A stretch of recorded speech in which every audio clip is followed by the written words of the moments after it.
May nalunod na naman sa swimming pool ng isang resort sa Calasiao, Pangasinan. Isang Nigerian ang biktima. Noong isang linggo lang, naiulat namin ang pagkalunod ng isang binatilyo sa isa ring resort sa naturang bayan. Makibalita tayo kay CJ Torida ng GMA Dagupan.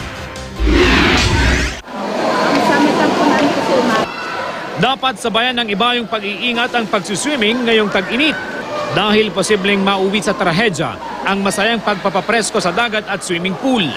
Sa Calasiao, Pangasinan, nalunod ang isang Nigerian sa isang resort. Tumalon daw sa 6 na talambagang lalim na swimming pool ang lalaki pero hindi na ito umangat. Ayon sa may-ari ng resort, nagpuslit ng alak ang dayuhan at mga kasamahan nito. Iniimbestigan pa ng mga pulis kung lasing ang Nigerian nang malunod.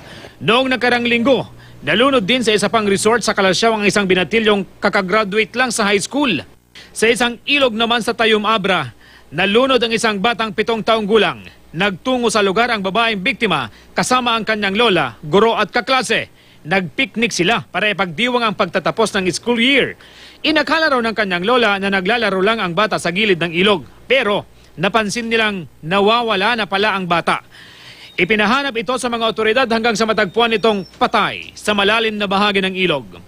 Sa Tanhay City, Negros Oriental, natangay naman ng alon at nalunod sa dagat ang batang magkapatid. Sa pag-iimbestiga ng mga pulis, nabag-alamang aksidenteng nahulog sa breakwater ng Tanhay Bay ang isa sa 2 biktima na 4 na taong gulang. Sinubukan daw siyang iligtas ng 5 taong gulang niyang kasama. Pero dahil high tide noon at parehong hindi marunong lumangoy ang mga bata, natangay sila ng naglalakihang alon. Huli na nang masaklolohan sila. Dead on arrival sa ospital ang magkuya. Ito naman ang CCTV video na kumakalat sa social media. Makikita rito ang batang mag-isang naglalaro malapit sa isang fountain. Ilang saglit pa, nahulog ang bata sa tubig. May 1.5 minuto ring tila pinilit ng batang iahon ang kanyang ulo sa tubig. Hanggang sa halos hindi na siya makagalaw. Doon na siya nakita ng isang bata at nakahingi ng saklolo. Hindi pa malaman kung saan nakunan ang videong ito. Pero ang ganito mga pangyayari, maiiwasan sana ayon sa isang eksperto. Yan ay kung hindi hahayaang mag-isa ang mga bata. CJ Torida, Nagbabalita, Pilipinas.